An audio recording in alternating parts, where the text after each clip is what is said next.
Hello दोस्तों, स्वागत है आप सभी का मेरे इस पीसीबी उड़ान चैनल पर। कैसे हो आप लोग? आई होप अच्छा ही होंगे और होना भी चाहिए, क्यों नहीं। मैं आपका अजीत भैया जो आप लोगों को बताने वाला हूँ हृदय, दिल की संरचना, दिल का कार्य, दिल का क्या काम है, इस सब के बारे में देखना कि दिल का स्ट्रक्चर क्या है, दिल का फंक्शन क्या है, इस सब को देखने वाले हैं। के स्ट्रक्चर और दिल के फंक्शन को देखने से पहले एक छोटी सा टॉपिक है, अलग अलग जीवों में कैसा कैसा दिल पाया जाता है उसको देखते हैं। तो देखो, अलग अलग जानवरों में मेनली 3 प्रकार के दिल पाए जाते हैं। कितने? 3 प्रकार के दिल पाए जाते हैं। 3 तरह से दिल पाए जाते हैं। किसी किसी में दो गुहा, दिल के अंदर 2 गुहा यानी 2 खाली स्थान होंगे, किसी में 3 खाली स्थान होंगे और किसी किसी जीव के दिल में 4 खाली स्थान होंगे। चैम्बर हो जाएंगे, ऐसा समझ में। तो 4 चैम्बर हो जाएंगे। अब देखते हैं कि 2 चैम्बर है, ऊपर वाले चैम्बर को क्या बोलते हैं, नीचे वाले चैम्बर को क्या बोलते हैं। ऊपर वाले चैम्बर को क्या बोलते हैं, नीचे वाले चैम्बर को क्या बोलते हैं। तो ऊपर वाले चैम्बर को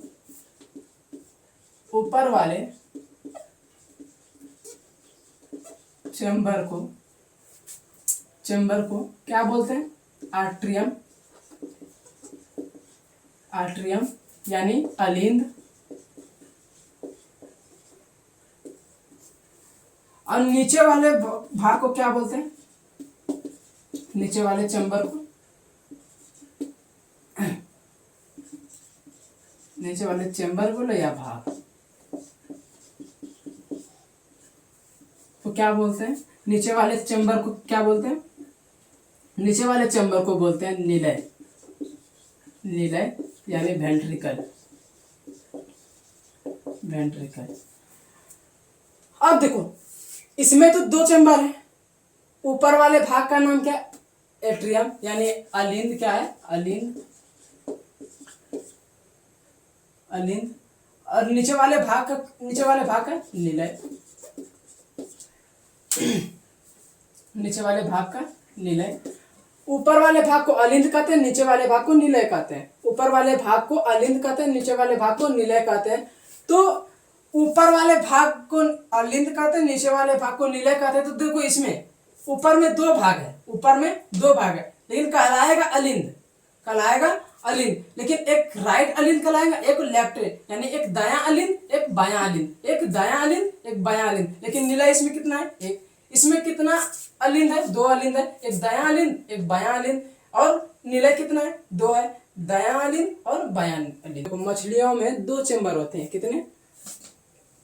मछलियों में 2 चैम्बर। 2 चैम्बर वाले जीव कौन कौन होते हैं? मछली होते हैं, ऐसे समझ, मछली। और 3 चैम्बर वाले जीव क्या होते हैं?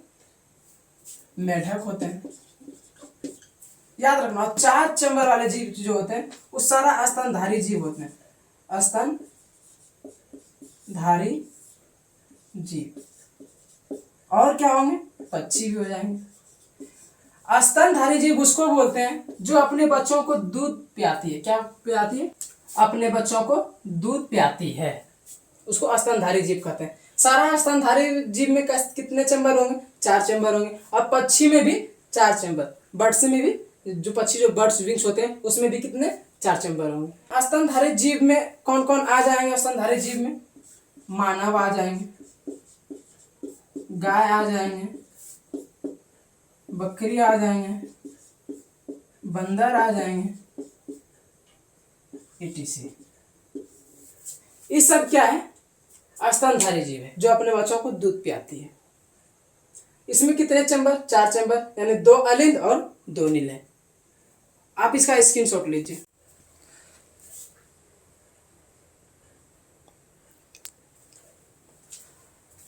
अब देखते हैं हार्ट की संरचना,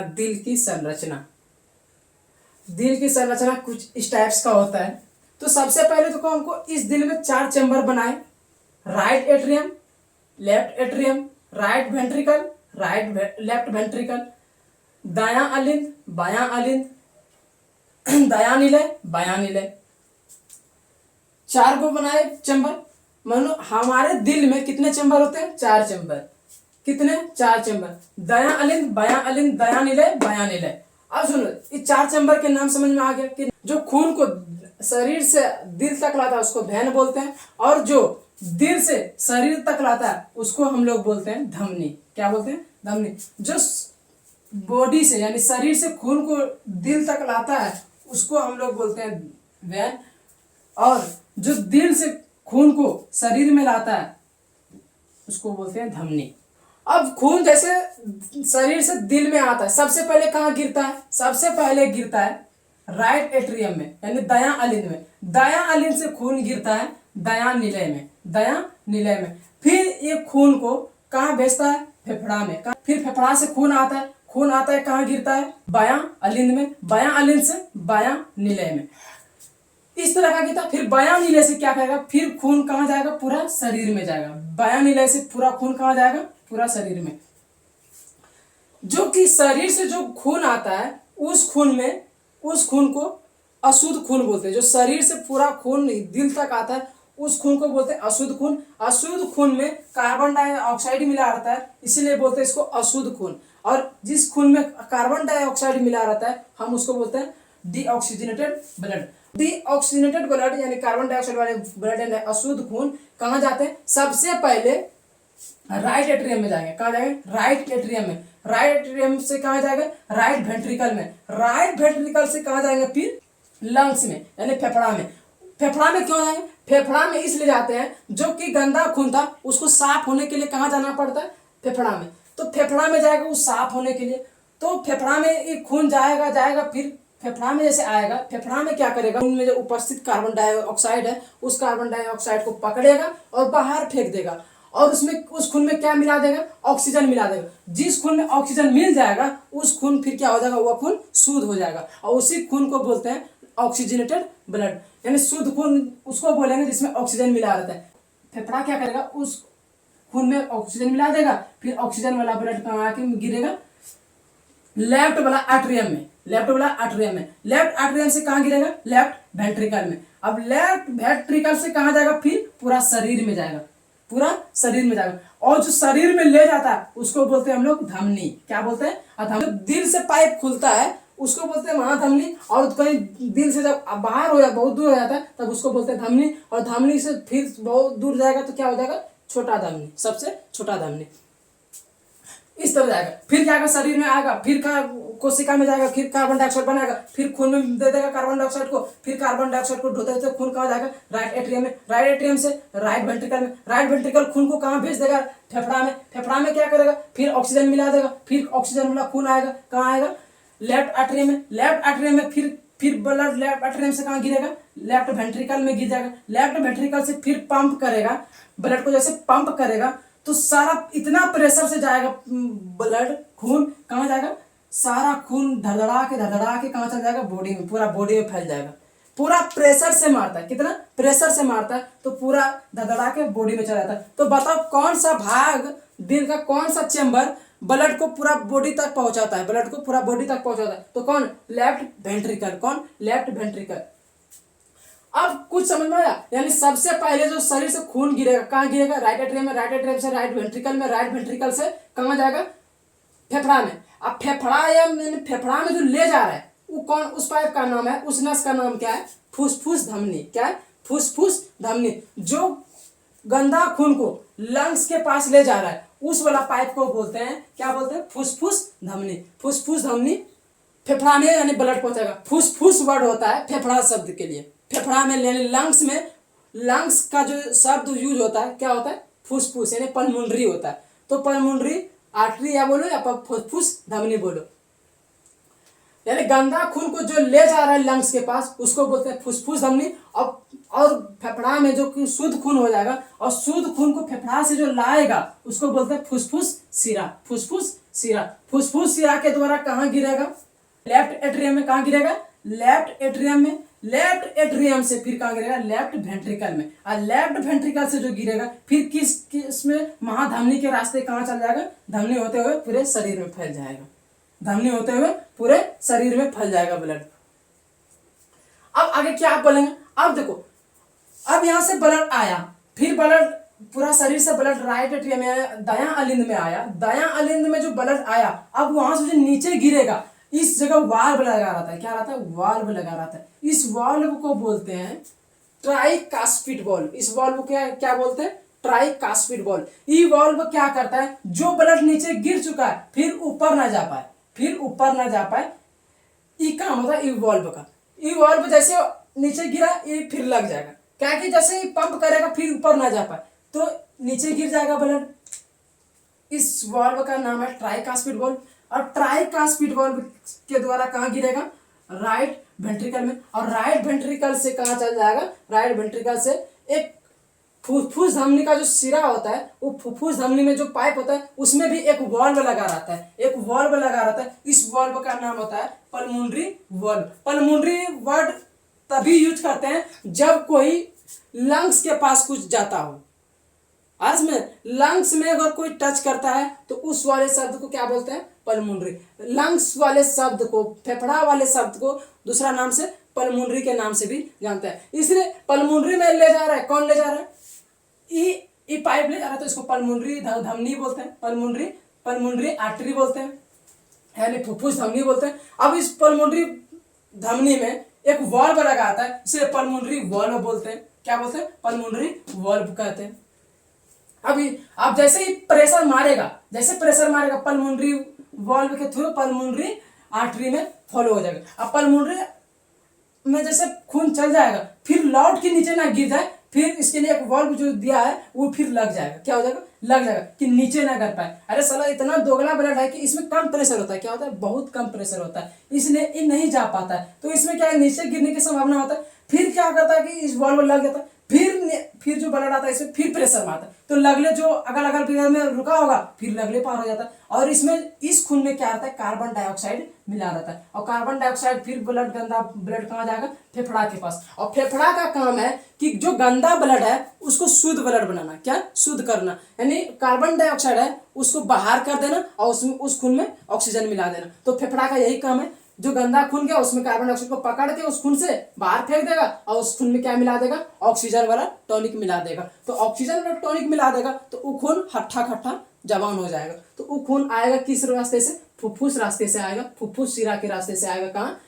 लेफ्ट आर्टरी में, यानी बायां अलिंद में आएगा। बायां अलिंद से फिर किस वाल्व के द्वारा नीचे गिरेगा?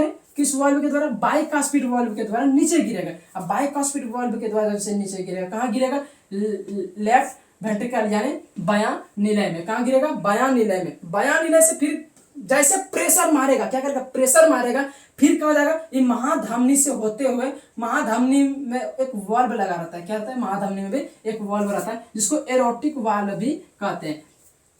एरोटिक वाल्व यानी इसको इंग्लिश में बोलते हैं, धमनी को बोलते हैं आर्टरी और महाधमनी को एरोटा बोलते हैं। तो एरोटा के साथ बगल में लगा रहता है, एरोटा के सामने रहता है, इसलिए एरोटिक वाल्व बोलते हैं। एरोटिक वाल्व के थ्रू महाधमनी में प्रवेश कर जाएगा खून और वही खून धमनी से होते हुए कहाँ चल जाएगा?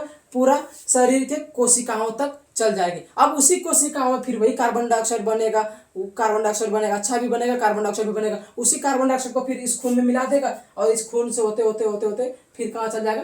राइट आर्टरी में, दायां अलिंद में, दायां अलिंद से दायां निलय में, और दायां निलय से फिर कहाँ जाएगा? पल्मोनरी फुफ्फुस धमनी के द्वारा कहाँ जाएगा? लंग्स में। और लंग्स से फिर ब्लड आएगा ऑक्सीजन वाला कौन? फुफ्फुस शिरा लाके लाएगा, कहाँ लाएगा? बायां अलिंद में। अब बायां अलिंद से कहाँ जाएगा? बायां निलय में। अब बायां निलय से फिर महाधमनी के थ्रू होते हुए कहाँ चल जाता है? बॉडी में। बाई साइड अगर बायां साइड है तो इसको बाइकास्पिड बोले, दायां साइड है तो ट्राइकास्पिड बोले। जो बायां साइड इवॉल्व है इसको बाइकास्पिड बोले और दायां साइड जो इवॉल्व है उसको ट्राइकास्पिड वॉल्व बोलते हैं। और जो पल्मोनरी में एक वॉल्व लगा रहता है, पल्मोनरी आर्टरी में एक वॉल्व जो लगा रहता है उसको बोलते हैं पल्मोनरी वाल्व। क्या बोलते हैं? Pulmonary valve. पल्मोनरी वाल्व कहाँ लगा रहता है? पल्मोनरी आर्टरी में लगा रहता है। एरोटिक वाल्व कहाँ लगा रहता है? एरोटा में लगा रहता है। एरोटा में एरोटिक वाल्व लगा रहता है। तो इस जगह जो मोटा वाला भाग दिख रहा है क्यों दिया गया है? कि इसको ज्यादा पंप करना पड़ता है। क्या करना पड़ता है? पंप करना पड़ता है, इसलिए पंप करना पड़ता है, इसलिए से मोटा मसल दिया रहता है। दिल है, ये दिल में 3 लेयर से मिलकर बना होता है। कितने? 3 परत से मिलकर। पहले को बोलते हैं, पहला बाहरी वाला परत को पेरिकार्डियम। क्या बोलते हैं? पेरिकार्डियम। कार्डियम। बीच वाला भाग को मायोकार्डियम। मायोकार्डियम। और अंदर वाला को इंडोकार्डियम। इंडोकार्डियम। हो गया इंडोकार्डियम। बाहर वाली परत को बोलते हैं पेरिकार्डियम, बीच वाला भाग को बोलते हैं मायोकार्डियम और अंदर वाले परत को बोलते हैं इंडोकार्डियम। इस तरह है। अब देखो इस जो पंप करता है, जैसे कि ब्लड को प्रेशर में लाता है, जो प्रेशर जाता है, प्रेशर जो जाता है यहां से जो पंप करता है, एक उसको करंट जनरेट करने वाला एक मशीन होता है। क्या होता है? एक मशीन होता है जो करंट को जनरेट करता है। कौन क्या करता है? करंट को जनरेट करता है। वो कहाँ लगा रहता है? ये राइट एट्रियम जो होता है, राइट एट्रियम के जो महाधमनी महाशिरा जो होता है, इस महाशिरा के बगल में ऊपर में इस जगह क्या रहता है? इस ऐसा एक नोड रहता है, इसको बोलते हैं एसन। क्या बोलते हैं? SAN, sino atrium node. क्या बोलते हैं? Sino atrium node. SAN node लगा रहता है। यही एसन नोड क्या करता है? दिल को पंप करने में जो मदद करता है, कौन करता है? साइनो एट्रियम नोड यानी एसएन करता है। किसी किसी के दिल, किसी व्यक्ति में एसएन जो नोड होते हैं, साइनो एट्रियम नोड होते हैं, खराब हो जाते हैं। क्या होते हैं? खराब हो जाते हैं। तो उसको बाहर से एक आर्टिफिशियल मशीन लगाया जाता है। उस आर्टिफिशियल मशीन को क्या बोलते हैं? पेसमेकर। क्या बोलते हैं? पेसमेकर। आर्टिफिशियल मशीन को क्या बोलते हैं? पेसमेकर। तब उसी के द्वारा उसका दिल धड़कता है। क्या करता है? दिल धड़कता है। दिल को धड़काने का काम कौन करता है?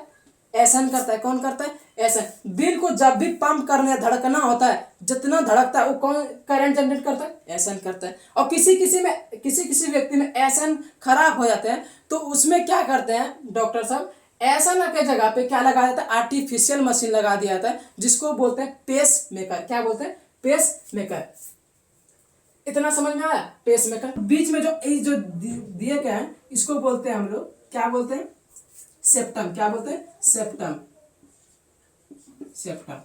सेप्टम क्या करता है? दायां वाले भाग को और बायां वाले भाग को सेपरेट करने का काम करता है। अब देखो आगे देखो, जो कि हमारा दिल जब ब्लड को पंप करता है पूरे शरीर में तो उसका प्रेशर कितना होता है? उसका प्रेशर जो होता है 120 होता है। कितना? 20। और जो पूरा शरीर से हमारा दिल में जो ब्लड आता है उसका प्रेशर कितना होता है? 80।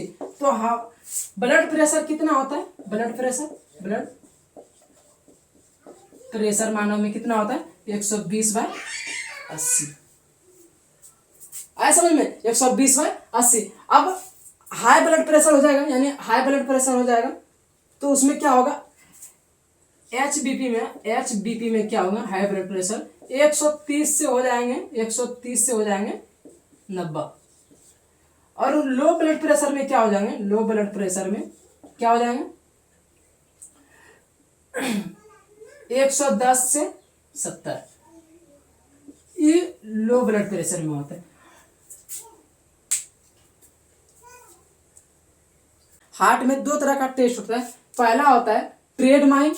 दो तरह का टेस्ट होता है, किधर लिख दें? इसको नाम में लिख देते हैं। टेस्ट जो होता है दिल के लिए कितना? 2। पहला जो होता है ट्रेड माइंड और दूसरा होता है ईसीजी। क्या होता है? ईसीजी। दिल का टेस्ट करने के लिए कितना? 2 को होता है। एक ट्रेड माइल होता है और दूसरा ईसीजी। पहला ट्रेड माइल और दूसरा ईसीजी। और blood pressure, normal blood pressure कितना होता है मानव में? 120/80। और हाई ब्लड प्रेशर कितना होता है? 130/90। और लो ब्लड प्रेशर 110 से 70। आप एक स्क्रीनशॉट लीजिए।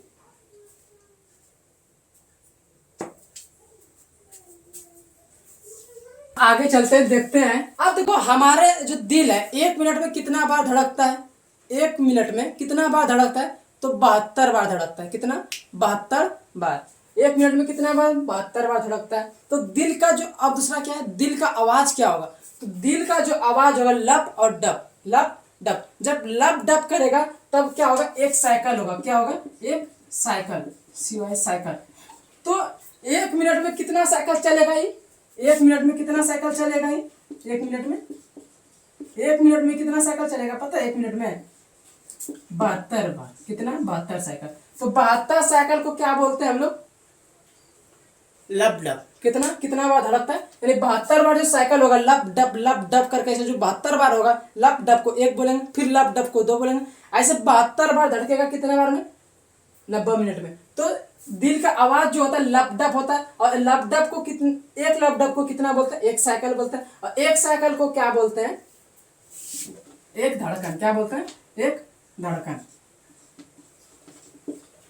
तो टेस्ट दिल के लिए कितना होता है, दो होता है। कौन कौन, ट्रेडमाइल टेस्ट होता है और दूसरा ईसीजी होता है। पहला तो ट्रेडमाइल टेस्ट। अब देखो 120 बाय जो 80 लिखे हैं, 120 को बोलते हैं सिस्टोलिक ब्लड प्रेशर और 80 को बोलते हैं डिस्टोलिक ब्लड प्रेशर। सिस्टोलिक उसको बोलते हैं जो दिल से ब्लड को शरीर तक पहुंचा रहा है जिस प्रेशर से, उस प्रेशर को क्या बोलते हैं, सिस्टोलिक ब्लड प्रेशर। अब डिस्टोलिक प्रेशर क्या बोलेंगे, शरीर से हार्ट तक ब्लड जिस प्रेशर से आ रहा है उस प्रेशर को क्या बोलते हैं, डिस्टोलिक ब्लड प्रेशर। अब देखो यहाँ पे सिस्टोलिक ब्लड प्रेशर 120 हो जाएगा, यहाँ पे सिस्टोलिक प्रेशर कितना 130 हो जाएगा, और यहाँ पे सिस्टोलिक प्रेशर 110 हो जाएगा। तो और डिस्टोलिक कितना हो जाएगा, यहाँ 80 हो जाएगा। यहाँ पे डिस्टोलिक प्रेशर कितना हो जाएगा, 90 हो जाएगा। यहाँ डिस्टोलिक प्रेशर कितना हो जाएगा, 70 हो जाएगा। तो समझो कि दिल से शरीर तक जिस प्रेशर से ब्लड जा रहा है, दिल से शरीर तक जिस प्रेशर से ब्लड जा रहा है उसको बोलते हैं सिस्टोलिक ब्लड प्रेशर, और शरीर से ब्लड हार्ट तक जिस प्रेशर से आएगा उसको बोलते हैं डिस्टोलिक। आई होप समझ में आ गया होगा। कार्डियक सिस्टम कंप्लीट हो गया। आप इसका स्क्रीनशॉट ले लीजिए।